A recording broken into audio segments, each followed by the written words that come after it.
புதுச்சேரி காமராஜர் நகர் தொகுதி மக்களுக்கு நலத்திட்ட உதவிகளை லட்சிய ஜனநாயக கட்சி தலைவர் ஜோஸ் சார்லஸ் மார்ட்டின் வழங்கினார். புதுச்சேரி காமராஜர் நகர் தொகுதி மக்களுக்கு பல்வேறு கட்டங்களாக லட்சிய ஜனநாயக கட்சி சார்பில் நலத்திட்ட உதவிகள் வழங்கப்பட்டு வரும் நிலையில் லட்சிய ஜனநாயக கட்சி நிறுவன தலைவர் ஜோஸ் சார்லஸ் மார்ட்டின் ரெயின்போ நகர், சுதந்திர பொன்விழா நகர் உள்ளிட்ட பல்வேறு பகுதிகளைச் சேர்ந்த பொதுமக்களுக்கு குடிநீர் சுத்திகரிப்பு இயந்திரம், பிரஷர் குக்கர், மிக்சி, மின் அடுப்பு, தவா உள்ளிட்ட பல்வேறு வீட்டு உபகரணங்களை வழங்கினார். உடன் பொதுச் செயலாளர் துரைசாமி, பிரபாகரன், ஜேசிஎம் மக்கள் மன்ற தலைவர் ரீகன் ஜான்குமார், மண்டல பொதுச் செயலாளர்கள் விஜயராஜ், மாநில செயலாளர் ரவி ராஜாராம் உள்ளிட்ட நிர்வாகிகள் உடனிருந்தனர்.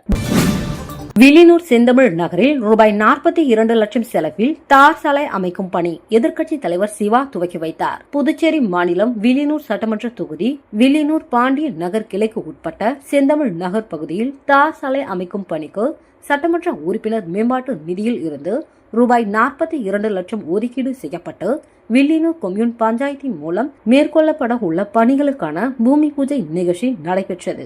இதில் தொகுதி சட்டமன்ற உறுப்பினரும் எதிர்க்கட்சி தலைவருமான சிவா கலந்து கொண்டு தார் சாலை அமைக்கும் பணியினை பூமி பூஜை செய்து துவக்கி வைத்தார். இந்நிகழ்ச்சியில் வில்லியனூர் கொம்யூன் பஞ்சாயத்து ஆணையர் பிரபாகரன், உதவி பொறியாளர் சத்யநாராயணா மற்றும் ஊர் முக்கியஸ்தர்கள், திமுக கிளை செயலாளர் மில்ட்ரி முருகன், ஏகாம்பரம், பிரபு, செல்வராஜ், சுரேஷ், சிவா, முரளி, தனசேகரன், சுசிதரன், உஷா, பாரதி, புஷ்பானந்தம், ஜெகதீசன், திமுக தொகுதி செயலாளர் மணிகண்டன், பொதுக்குழு உறுப்பினர்கள் ராமசாமி, செல்வநாதன், அவை தலைவர் ஜலால் ஹனீப், வர்த்தக அணி அமைப்பாளர் ரமணன், விவசாய அணி அமைப்பாளர் குலசேகரன், ஆதி திராவிடர் அணி அமைப்பாளர் ஆறுமுகம் என்கின்ற செல்வநாதன், தோமுசா தலைவர் அங்காளன், மாநில துணை அமைப்பாளர்கள் காசிநாதன், சரவணன், ராமதாஸ், தொகுதி துணை செயலாளர் ஹரிகிருஷ்ணன், செயற்குழு உறுப்பினர் அக்பர், முரளி, கிளை செயலாளர்கள் ராஜ், சபரிநாதன், தங்கராசு, ரகுராமன், திலகர், கமல் பாஷா, கார்த்திகேயன்,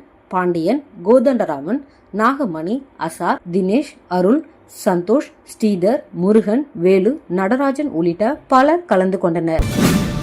செங்கல்பட்டு மாவட்டம் மேல்மருவத்தூர் ஆதிபராசக்தி ஆன்மீக மக்கள் தொண்டு இயக்கம் சார்பில் தமிழர் திருநாள் பொங்கல் திருநாளை முன்னிட்டு விளையாட்டுப் போட்டிகள் ஜிபி விளையாட்டு திடலில் நடைபெற்றது. இந்த விளையாட்டுப் போட்டிகளை ஆன்மீக மக்கள் தொண்டு இயக்கத்தின் நிறுவனர் தலைவர் அன்பழகன், மேல்மருவத்தூர் ஊராட்சி மன்ற துணைத் தலைவர் வழக்கறிஞர் அகத்தியன் ஆகியோர் கலந்து கொண்டு விளையாட்டுப் போட்டிகளை துவக்கி வைத்தனர். இந்த விளையாட்டுப் போட்டிகளில் 100 மீட்டர், 200 மீட்டர், 800 மீட்டர் மற்றும் தொடர் ஓட்டப்பந்தயம், குண்டு எறிதல், கபடி, இசை நாற்காலி, கைப்பந்து உள்ளிட்ட போட்டிகள் நடைபெற்றது. போட்டியில் கலந்து கொண்டு வெற்றி பெற்ற வீரர்களுக்கு பரிசுகள் வழங்கி கௌரவிக்கப்பட்டது. இந்த விளையாட்டுப் போட்டிகளில் சென்னை, செங்கல்பட்டு, காஞ்சிபுரம், விழுப்புரம், திருவண்ணாமலை, பாண்டிச்சேரி, மதுரை உள்ளிட்ட பல்வேறு மாநிலங்களில் இருந்து 1000க்கும் மேற்பட்ட விளையாட்டு வீரர்கள் கலந்து கொண்டு தங்களது திறமைகளை வெளிக்காட்டினர். இறுதியாக நடைபெற்ற மகளிருக்கான கைப்பந்து போட்டியில் சென்னை ரெயின்போ அகாடமி முதல் பரிசாக ரூபாய் 20,000 மற்றும் வெற்றி கோப்பை மற்றும் ஆண்களுக்கான கபடி போட்டியில் வெற்றி பெற்ற கல்பாக்கம் VK பிரதர்ஸ் அணிக்கு ரூபாய் 15,000 மற்றும் வெற்றி கோப்பையை வழங்கப்பட்டது. இந்நிகழ்ச்சியில் ஒன்றிய கவுன்சிலர் சிவா, செம்மூண்டி ஊராட்சி மன்ற தலைவர் பழனிராஜன், தொழிலதிபர் அப்துல் நபீல், காவல் ஆய்வாளர் சீதாபதி, அவை தலைவர் ரத்தினவேலு உள்ளிட்ட பலர் கலந்து கொண்டனர். இந்த நிகழ்ச்சிக்கான ஏற்பாடுகளை ஆன்மீக மக்கள் தொண்டு இயக்கத்தின் நிர்வாகிகள் லிங்கநாதன், சிவகுமார், சுந்தரம், கோபி, மதுரை சரளா உள்ளிட்ட பலர் செய்திருந்தனர். பள்ளி கல்வித்துறை, சுகாதாரம் மற்றும் வருவாய்த்துறையில் உள்ள காலி பணியிடங்களை நிரப்புவதற்கான அரசாணை விரைவில் வெளியிடப்பட உள்ளதாக முதல்வர் ரங்கசாமி தெரிவித்துள்ளார். இது தொடர்பாக பேசிய முதலமைச்சர் ரங்கசாமி, தேசிய ஜனநாயக கூட்டணி ஆட்சி அமைத்ததில் இருந்து கடந்த 5 ஆண்டுகளில் பல்வேறு நலத்திட்டங்கள் நிறைவேற்றப்பட்டுள்ளது. முதியோர் உதவித்தொகை ரூபாய் 500 உயர்த்தி வழங்கப்பட உள்ளது. குடும்ப தலைவிகளுக்கு ரூபாய் 2,500 அடுத்த மாதம் 7ஆம் தேதி முதல் வழங்கப்பட உள்ளது. பொங்கல் பண்டிகையொட்டி அனைத்து குடும்பத்தினருக்கும் அவரவர் வங்கி கணக்கில் ரூபாய் 3,000 வழங்கப்பட்டது. மாணவர்களுக்கான கல்வி உதவித்தொகை வழங்க ரூபாய் 27 கோடி ஒதுக்கப்பட்டுள்ளது. அரசு பள்ளிகளில் படிக்கும் மாணவர்களுக்கு இட ஒதுக்கீடு வழங்கப்பட்டுள்ளது. கல்லூரிகளில் அனைத்து பிரிவினருக்கும் 10% இட ஒதுக்கீடு வழங்கப்பட்டுள்ளது. லேப்டாப் விரைவில் வழங்கப்பட உள்ளது. அரசு துறைகளில் உள்ள காலி பணியிடங்கள் நிரப்பப்பட்டு வருகிறது. இதுவரை 4,000க்கும் மேற்பட்ட பணியிடங்கள் நிரப்பப்பட்டுள்ளன. பள்ளி கல்வித்துறை, சுகாதாரம் மற்றும் வருவாய் துறைகளில் உள்ள காலி பணியிடங்களை நிரப்புவதற்கான அரசாணையை விரைவில் வெளியிடப்பட உள்ளது என்றார்.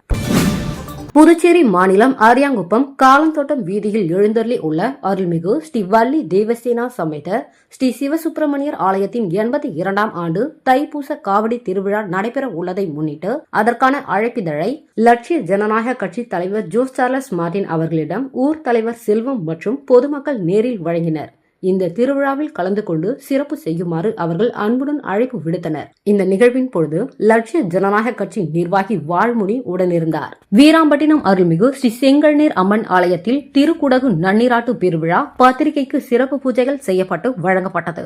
வீராம்பட்டினத்தில் பிரசித்தி பெற்ற செங்கல்நீர் அம்மன் கோவிலில் சுமார் 24 ஆண்டுகளுக்கு பிறகு மகா கும்பாபிஷேக விழா வரும் பிப்ரவரி 12ஆம் தேதி வியாழக்கிழமை நடைபெறுகிறது. அதனை முன்னிட்டு திருப்பணிகள் வெகு சிறப்பாக நடைபெற்று வருகிறது. அதனைத் தொடர்ந்து கும்பாபிஷேக விழா பத்திரிகை அனைவருக்கும் வழங்குவதற்கான சிறப்பு பூஜை நடைபெற்றது.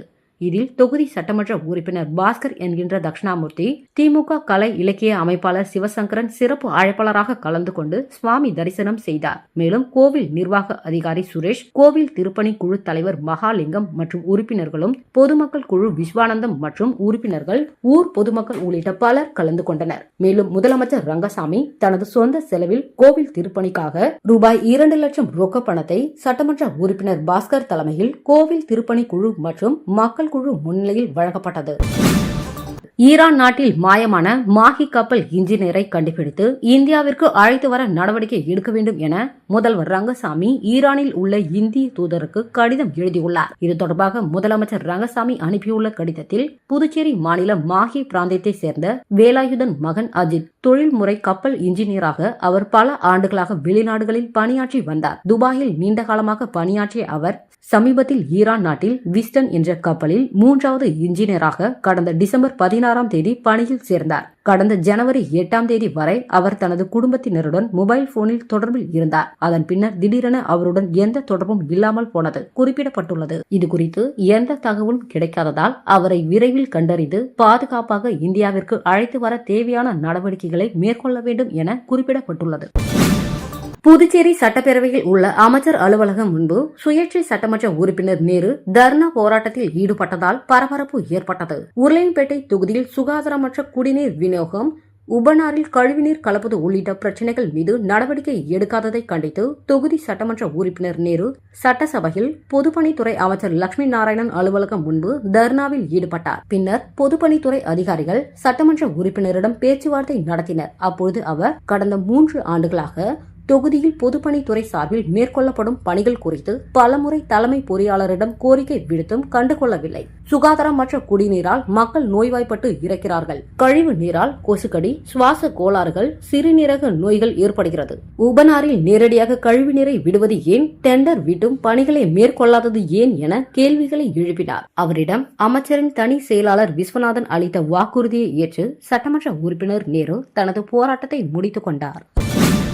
ரயில் பயணத்தில் நம்முடன் வரும் குரல் அவர்தான். ரயில் நிலையங்களில் பயணிகளுக்கு வேண்டுகோள் என்று யாருடைய குரல் கேட்கிறது என்று நீங்கள் எப்பொழுதாவது யோசித்திருக்கிறீர்களா? குரல்களின் பின்னணியில் உள்ள இளம் பெண்ணின் வீடியோ இப்பொழுது சமூக ஊடகங்களில் வைரலாகி வருகிறது. நெட்டிசன்கள் இத்தனை ஆண்டுகளாக தாங்கள் கேட்கும் குரல் இதுதானா என்று யோசிக்கிறார்கள். தெலுங்கு மாநிலங்களில் இந்த குரலின் பயன்பாடு குறைவாக இருந்தாலும் லட்சக்கணக்கான மக்களை வழிநடத்தும் அவரது தெளிவான உச்சரிப்புக்காக அவர் பாராட்டப்படுகிறார். புதுச்சேரி காவல்துறையில் சப் இன்ஸ்பெக்டர் பணிக்கு உடல் தகுதி தேர்வு துவங்கியுள்ளது. காவல்துறையில் காலியாக உள்ள 70 சப் இன்ஸ்பெக்டர் பணியிடங்கள் நேரடி நியமனம் மூலம் நிரப்பப்பட உள்ளது. இதற்காக விண்ணப்பித்தவர்களின் 16,473 விண்ணப்பங்கள் ஏற்கப்பட்டன. இவர்களுக்கான உடல் தகுதி தேர்வு கோரிமேடு ஆயுதப்படை பயிற்சி மைதானத்தில் துவங்கியுள்ளது. ஆண்களுக்கு திங்கட்கிழமை முதல் பிப்ரவரி 3ஆம் தேதி வரையும், பெண்களுக்கு பிப்ரவரி 4ஆம் தேதி முதல் 7ஆம் தேதி வரையும் இத்தேர்வு நடைபெற உள்ளது. இந்த தேர்விற்கு வந்தவர்களின் ஹால் டிக்கெட்டுடன் அரசின் புகைப்பட அடையாள சான்றாக அசல் ஆதார், ஓட்டுநர் உரிமம், வாக்காளர் அடையாள அட்டை, பாஸ்போர்ட் ஆகியவற்றில் ஏதேனும் ஒன்று சரிபார்க்கப்பட்டது. முதல் நாளாக 1000 பேருக்கு அழைப்பு விடுக்கப்பட்டிருந்தது. கைபேசி உள்ளிட்ட மின்னணு சாதனங்கள், உணவுப் பொருட்களுக்கு தடை விதிக்கப்பட்டிருந்தது. ஆண்களுக்கான உடல் தகுதி தேர்வில் முதலில் உயரம், மார்பளவு, எடை பரிசோதிக்கப்பட்டது. தொடர்ந்து ஓட்டம், உயரம் தாண்டுதல், நீளம் தாண்டுதல் போட்டிகள் நடத்தப்பட்டன. இதில் தேர்வு செய்யப்பட்டவர்களுக்கு வரும் பிப்ரவரி 22ஆம் தேதி எழுத்து தேர்வு நடைபெற உள்ளது. இறுதி வாக்காளர் பட்டியல் வரும் பிப்ரவரி 4ஆம் தேதி வெளியிடப்படும் என மாவட்ட தேர்தல் அதிகாரியான மாவட்ட ஆட்சியர் குலோத்துங்கன் தெரிவித்துள்ளார். தீவிர வாக்காளர் பட்டியல் தயாரிப்பு தொடர்பாக அங்கீகரிக்கப்பட்ட தேசிய மற்றும் மாநில அரசியல் கட்சி பிரதிநிதிகளுடன் கலந்தாய்வு கூட்டம் நடைபெற்றது. வாக்காளர் பட்டியல் மேற்பார்வையாளர் கேசவன் தலைமையில் மாவட்ட தேர்தல் அதிகாரி குலோத்துங்கன் முன்னிலையில் நடைபெற்ற இக்கூட்டத்தில் பங்கேற்ற அரசியல் கட்சிகளின் பிரதிநிதிகள் தங்கள் கருத்துக்களை பதிவு செய்தனர். மேலும் சிறப்பான முறையில் தீவிர வாக்காளர் பட்டியல் பணி நிறைவு பெற்றது குறித்து தங்களது கருத்துக்களை தெரிவித்தனர். இக்கூட்டத்தில் அனைத்து வாக்காளர் பதிவு அதிகாரிகள் கலந்து கொண்டனர். வரும் பிப்ரவரி 14ஆம் தேதி இறுதி வாக்காளர் பட்டியல் வெளியிடப்படும் எனவும் மாவட்ட தேர்தல் அதிகாரியான மாவட்ட ஆட்சியர் குலோத்துங்கன் தெரிவித்துள்ளார். புதுச்சேரியில் மீண்டும் வேலை வழங்க வலியுறுத்தி சட்டமன்றத்தை முற்றுகையிட முயன்ற பொதுப்பணித்துறையில் பணி நீக்கம் செய்யப்பட்ட ஊழியர்கள் 100க்கும் மேற்பட்டவர்களை காவல்துறையினர் கைது செய்தனர். புதுச்சேரி மற்றும் காரைக்கால் பகுதியைச் சேர்ந்த பொதுப்பணித்துறை முன்னாள் ஊழியர்கள் அண்ணா சிலை அருகே ஒன்று கூடினர். கடந்த 2023-25 பட்ஜெட்டில் அறிவித்தபடி தங்களுக்கு மீண்டும் வேலை வழங்க வேண்டும் மற்றும் ரூபாய் 10,500 மாத சம்பளம் வழங்க வேண்டும் என்ற கோரிக்கையை முன்வைத்து அவர்கள் சட்டமன்றம் நோக்கி பேரணியாக செல்ல முயன்றனர். அரசு தங்களை ஏமாற்றி விட்டதாக கூறி போராட்டக்காரர்கள் அனைவரும் காதில் பூ வைத்துக் கொண்டு நூதன முறையில் தங்கள் எதிர்ப்பை பதிவு செய்தனர். சட்டசபையில் அளிக்கப்பட்ட வாக்குறுதிகளை தேசிய ஜனநாயக கூட்டணி அரசு உடனடியாக நிறைவேற்ற வேண்டும் என அவர்கள் முழக்கமிட்டனர். போராட்டக்காரர்கள் தடையை மீறி சட்டமன்றத்தை முற்றுகையிட முயன்றதால் அங்கு பாதுகாப்பு பணியில் ஈடுபட்டிருந்த காவல்துறையினர் அவர்களை தடுத்து நிறுத்தினர். இதனால் இரு தரப்புக்கும் இடையே சிறிது நேரம் வாக்குவாதம் ஏற்பட்டது. தொடர்ந்து போராட்டத்தை கைவிட மறுத்த நூற்றுக்கணக்கான ஊழியர்களை காவல்துறையினர் கைது செய்தனர். காய்கறிகள் மற்றும் மலர் சாகுபடிக்கான விதைகள் 50% மானியத்தில் பெறுவதற்கான விண்ணப்பங்கள் வரவேற்கப்பட்டுள்ளது. இதுகுறித்து புதுச்சேரி வேளாண் துறை தோட்டக்கலை பிரிவு இணை இயக்குநர் சண்முகவேலு வெளியிட்டுள்ள செய்திக்குறிப்பில், புதுச்சேரி அரசு வேளாண் மற்றும் விவசாயிகள் நலத்துறை தோட்டக்கலை அலுவலகம் தோட்டக்கலை விவசாயிகளை ஊக்குவித்து காய்கறி மலர் சாகுபடி மற்றும் உற்பத்தியினை அதிகரிக்க முயற்சித்து வருகிறது. அதன்படி புதுச்சேரி யூனியன் பிரதேசத்தில் உள்ள அனைத்து பிரிவு தோட்டக்கலை விவசாயிகளுக்கும் அவர்களின் விருப்பத்திற்கேற்ப வரும் தை பட்டத்தில் காய்கறி நாட்டு ரகம், வீரிய ஓட்டு மற்றும் மலர் சாகுபடி விதைகள் வாங்கி பயிரிடும் பட்சத்தில் அவர்களின் சாகுபடி பரப்பளவு மற்றும் விதை பரிந்துரை அடிப்படையில் காய்கறி விவசாயிகள் வாங்கும் விதை செலவில் 50% மானியமாக வழங்க திட்டமிடப்பட்டுள்ளது. இத்திட்டத்தில் 50% மானியம் பெறுவதற்கான விண்ணப்பங்கள் தோட்டக்கலை விவசாயிகளிடம் இருந்து வரவேற்கப்படுகின்றன. இதற்கான விண்ணப்பங்கள் 20ஆம் தேதி முதல் தாவரவியல் பூங்காவில் இயங்கும் கூடுதல் வேளாண் இயக்குநர் தோட்டக்கலை அலுவலகம் மற்றும்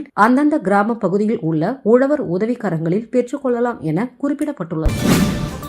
புதுச்சேரியில் 3 மாத்திரைகள் குறிப்பிட்ட தரத்தில் இல்லாத நிலையில் அவற்றை விற்பனை செய்ய அரசு தடை விதித்துள்ளது. புதுச்சேரி மருந்து கட்டுப்பாட்டுத்துறை அதிகாரி ஆனந்த கிருஷ்ணன் வெளியிட்டுள்ள செய்திக்குறிப்பில், குடல் சிகிச்சைக்காக பரிந்துரைக்கப்படும் இமாச்சல பிரதேசத்தில் சிர்மூர் பகுதியில் இருந்து நோனிஸ் பார்மசூட்டிக்கல் நிறுவனத்தின் தயாரிப்பான மாங்பான்சோ 14, கேரள மாநிலம் பாவியா மாவட்டத்தில் இருந்து அபன் பார்மசூட்டிக்கல் நிறுவனத்தின் தயாரிப்பான பெபாவிட் என்ற பெயரிலான பார்மசிட்டமல் 650 மில்லிகிராம், ராஜஸ்தான் மாநிலம் பைவாதி பகுதியில் கார்னானி பார்மசூட்டிக்கல் நிறுவனத்தின் தயாரிப்பான சங்காவதி 5 கிராம் ஆகிய 3 மாத்திரைகளையும் விற்பனை செய்ய தடை விதிக்கப்பட்டுள்ளது. இந்த மாத்திரைகளை மருந்து கடைகளில் விற்பனை செய்யக்கூடாது. மேலும் மருந்து கடைகளில் உள்ள இருப்புகளின் நிலவரத்தை மருந்து கட்டுப்பாட்டு துறைக்கு தெரிவிக்க வேண்டும். தகவல் அளித்துவிட்டு இருப்புகளை தயாரிப்பாளர்களுக்கு திருப்பி அனுப்ப வேண்டும் என குறிப்பிடப்பட்டுள்ளது. தனக்கு இலாகா தராததற்கு பின்னணியில் திட்டமிட்ட சதி இருக்கலாம் என அமைச்சர் ஜான்குமார் கூறியிருப்பது அரசியல் வட்டாரத்தில் பரபரப்பை ஏற்படுத்தியுள்ளது. இது தொடர்பாக செய்தியாளர்களிடம் பேசிய அவர், எனக்கு இலாகா தராதது ரொம்ப கஷ்டமாக தான் இருக்கிறது. இதற்கு அரசாங்கத்தை தான் கழுவி ஊற்றுகிறார்கள். இந்தியா முழுவதும் ஆளும் பாஜக அமைச்சருக்கு புதுச்சேரியில் இந்த நிலையா? இந்த அளவிற்கு பாஜகவை கட்டுக்குள் வைத்துள்ளார்களா என்று மக்கள் பேச ஆரம்பித்துள்ளனர். இலாகா ஒதுக்காததில் திட்டமிட்ட சதி இருக்கலாம் என நான் நினைக்கிறேன். புதுச்சேரியை பிரதமர் மோடி சொன்னது போன்று பெஸ்ட் புதுச்சேரியாக மாற்ற வேண்டும் எனில் நேரடியாக பாஜக ஆண்டால்தான் சரியாக இருக்கும். அதில் எந்த மாற்று கருத்தும் இல்லை. புதுச்சேரி சின்ன மாநிலம், மத்திய அரசை தான் சார்ந்திருக்கிறது. ஆனால் மத்தியில் யார் ஆளுகிறார்களோ அவர்கள்தான் இங்கும் ஆள வேண்டும். அதுதான் சரியாகவும் இருக்கும். மத்தியில் பாஜக இருப்பதால் இங்கும் பாஜக மற்றும் அதனை சார்ந்தவர்கள்தான் இருக்க வேண்டும். இல்லையெனில் சுத்த வேஸ்ட் என கூறியுள்ளார். ஜான்குமாரின் இந்த பேச்சு அரசியல் வட்டாரத்தில் பெரும் பரபரப்பை ஏற்படுத்தியுள்ளது. ஆண்டு ஆய்வறிக்கையை காவல் நிலையங்கள் சமர்ப்பிக்க புதுச்சேரி காவல்துறை தலைமையகம் உத்தரவிட்டுள்ளது. புதுச்சேரி காவல்துறை தலைமையக முதுநிலை காவல் கண்காணிப்பாளர் அனில்குமார் லால் பிறப்பித்துள்ள உத்தரவில் புதுச்சேரியில் உள்ள காவல் நிலையங்கள், புறக்காவல் நிலையங்களில் 2 முதுநிலை காவல் கண்காணிப்பாளர்கள், 16 காவல் கண்காணிப்பாளர்கள் வருடாந்திர ஆய்வு நடத்த வேண்டும். ஆய்வறிக்கையின் பொழுது குற்ற அதிகரிப்புக்கான காரணங்கள் குறித்து விவாதிக்க வேண்டும். வழக்கு விசாரணை முன்னேற்றத்தை கண்காணிக்க வேண்டும். மீட்கப்பட்ட சொத்துக்களை ஆய்வு செய்ய வேண்டும். வரதட்சணை மரணங்கள் குறித்து உள்துறை அமைச்சக அறிவுறுத்தல்கள் பின்பற்றப்படுகின்றன என்பன. இறுதியாக காவல் நிலைய செயல்பாடுகள் மேம்படுத்துதல் வழிமுறைகளை பரிந்துரைக்க வேண்டும். பணியாளர்களின் குறைகளை விமர்சிப்பதாக ஆய்வு இருக்கக்கூடாது. காவல் நிலையங்களின் செயல்பாடுகளை மேம்படுத்துவதாக அமைய வேண்டும். ஆய்வினால் அதிகாரிகள் தங்கள் கீழ் பணியாற்றுபவர்களின் செயல்திறன், விசாரணையின் தரம், தடுப்பு நடவடிக்கை, சிரமங்களை அறிய முடியும். தேவைப்பட்டால் காவல் நிலைய அதிகாரிகள் காவலர்கள் மீது நடவடிக்கை எடுக்க பரிந்துரைக்க வேண்டும். ஆய்வறிக்கையை 6 பிரதிகளாக தயாரிக்க வேண்டும். இதனை காவல் நிலைய அதிகாரி, கண்காணிப்பாளர், முதுநிலை காவல் கண்காணிப்பாளர், டிஐஜி, ஐஜி, டிஜிபிக்கு அனுப்பி வைக்க வேண்டும். இந்த ஆய்வை பிப்ரவரி 15ஆம் தேதிக்குள் முடித்து மார்ச் 15ஆம் தேதிக்குள் அதிகாரிகளிடம் சமர்ப்பிக்க வேண்டும் என குறிப்பிடப்பட்டுள்ளது. பாகூர் அடுத்த சோரியாங்குப்பத்தில் தென்பெண்ணை ஆற்றில் நடைபெற்ற ஆற்று திருவிழாவில் திரளான பொதுமக்கள் பங்கேற்றனர். பாகூர் அடுத்த சோரியாங்குப்பம் தென்பெண்ணை ஆற்றில் பொங்கல் பண்டிகையின் 5ஆம் நாளில் ஆற்று திருவிழா எனப்படும் நந்தி தீர்த்தவாரி நடைபெறும். அதன்படி இந்த ஆண்டிற்கான ஆற்று திருவிழா நடைபெற்றது. இதில் பாகூர் மூலநாதர், லட்சுமி நாராயண பெருமாள், குருவிநத்தம் கிருஷ்ணர், திருப்பனாம்பாக்கம் முத்துமாரியம்மன், சோரியாங்குப்பம் செடல் செங்கழுநீர் அம்மன், அரவனூர் ஏரமுடி ஐயனார் உட்பட பல்வேறு கோவில்களில் சுவாமிகள் எழுந்தருளி அருள் பாலித்தனர். விழாவில் பாகூர், தவளக்குப்பம், அரியாங்குப்பம் மற்றும் தமிழக பகுதிகளில் இருந்து ஆயிரக்கணக்கான பக்தர்கள் கலந்து கொண்டு சுவாமி தரிசனம் செய்தனர். ஆற்றில் நீராடி தாங்கள் கொண்டு வந்த உணவை குடும்பத்துடன் அமர்ந்து உண்டு மகிழ்ந்தனர். வில்லியனூர் அம்மா மக்கள் முன்னேற்ற கழக தலைமை கழக அலுவலகத்தில் எதிர்வரும் சட்டமன்ற தேர்தலை எதிர்கொள்வது சம்பந்தமான ஆலோசனைக் கூட்டம் நடைபெற்றது. அம்மா மக்கள் முன்னேற்ற கழக பொதுச் செயலாளர் டிடிவி தினகரன் ஆணைக்கிணங்க எதிர்வரும் சட்டமன்ற பொதுத் தேர்தலை எதிர்கொள்வது சம்பந்தமாக மாநில கழக நிர்வாகிகளின் ஆலோசனைக் கூட்டம் வில்லியனூர் மேற்கு மாநில கழக அலுவலகத்தில் மேற்கு மாநில கழக செயலாளர் எஸ்.டி. சேகர் தலைமையில் நடைபெற்றது. இந்நிகழ்ச்சியில் அவைத் தலைவர் ரகுபதி, பொருளாளர் கணேசன், துணை செயலாளர்கள் பாட்ஷான், முனியன், கலைவாணி, அணி செயலாளர்கள் எம்ஜிஆர் மன்ற செயலாளர் நந்தகோபால், மருத்துவ அணி செயலாளர் டாக்டர் சிலம்பரசன், அம்மா பேரவை செயலாளர் ஆர்.கே. ராஜா, சிறுபான்மை பிரிவு செயலாளர் ஜான்சன், தொழிற்சங்க செயலாளர் இளையராஜா, பொறியாளர் அணி செயலாளர் திருஞான குமரன், விவசாய அணி செயலாளர் ரவி, ஓட்டுநர் அணி செயலாளர் முருகன், தொகுதி செயலாளர்கள் செந்தில் என்கின்ற குமரவேல், ராமச்சந்திரன், கான்ட்ரிபன், மணவாளன், கலியமூர்த்தி, கண்ணன் என்கின்ற ராமச்சந்திரன், வீராசாமி, கண்ணதாசன், பொதுக்குழு உறுப்பினர் செயின்பால், சீனிவாசன் மற்றும் மாநில கழக நிர்வாகிகள், கழக முன்னோடிகள் உட்பட ஏராளமானோர் கலந்து கொண்டனர். புதுச்சேரியை சேர்ந்த 4 பேரிடம் ரூபாய் 56,000 ஆன்லைன் மோசடி செய்த மர்ம நபர்களை சைபர் கிரைம் காவல்துறையினர் தேடி வருகின்றனர். புதுச்சேரி ஐயங்குட்டி பாளையத்தை சேர்ந்த நபர் கேரள மாநிலம் திருவனந்தபுரத்தில் உள்ள தனது வீட்டை வாடகைக்கு விட ஆன்லைனில் விளம்பரம் செய்தார். அவரை வாட்ஸ்அப்பில் தொடர்பு கொண்ட மர்ம நபர் தான் மத்திய அரசின் பாதுகாப்பு துறையில் பணிபுரிவதாக கூறினார். மேலும் தான் கவுகத்தியில் இருந்து திருவனந்தபுரத்திற்கு மாறுதலாகி வர உள்ளதாக கூறி வாடகைக்கு வீடு கேட்டார். இதனைத் தொடர்ந்து தனது வாடகையை பாதுகாப்பு துறை குழு வழங்கும், அதற்கு முன்பணம் செலுத்த வேண்டும் என கூறியதன் பேரில் மர்ம நபர் வங்கி கணக்கிற்கு அவர் 20,000 அனுப்பி ஏமாந்தார். இதேபோல் முதலியார்பேட்டையை சேர்ந்த நபர் 17,715 ரூபாயும், லாஸ்பேட்டையை சேர்ந்த பெண் 13,996 ரூபாயும், ரெட்டியார்பாளையத்தை சேர்ந்த நபர் 4,740 ரூபாயும் என மொத்தம் 56,451 ரூபாய் ஆன்லைன் மோசடியில் இழந்தனர். புகாரின் பேரில் சைபர் கிரைம் காவல்துறையினர் வழக்கு பதிவு செய்து மர்ம நபர்களை தேடி வருகின்றனர்.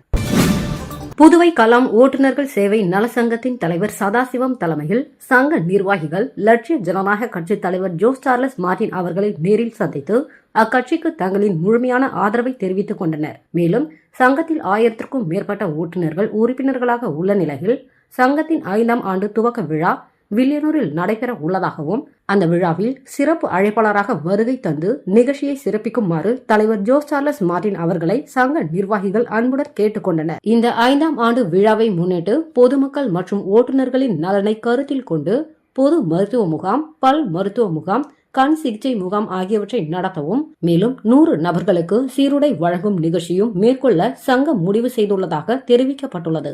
இந்த சந்திப்பின் பொழுது சங்க நிர்வாகிகள் மற்றும் கட்சி நிர்வாகிகள் பலர் உடனிருந்தனர். புதுச்சேரி மகிழா காங்கிரஸ் கட்சியின் செயலாளர் இந்திரா என்கின்ற சரண்யா மற்றும் ஆரியாங்குப்பம் தொகுதியில் பல்வேறு மாற்றுக் கட்சிகளைச் சேர்ந்த 10க்கும் மேற்பட்டோர் லட்சிய ஜனநாயக கட்சி நிர்வாகி வாழ்முனி தலைமையில் லட்சிய ஜனநாயக கட்சி தலைவர் ஜோஸ் சார்லஸ் மார்டினை நேரில் சந்தித்து தங்களை லட்சிய ஜனநாயக கட்சியில் இணைத்துக் கொண்டனர். உடன் மண்டல பொதுச் செயலாளர் சுரேஷ், JCM மக்கள் மன்ற பொருளாளர் அபீப்கான் உள்ளிட்ட நிர்வாகிகள் உடனிருந்தனர்.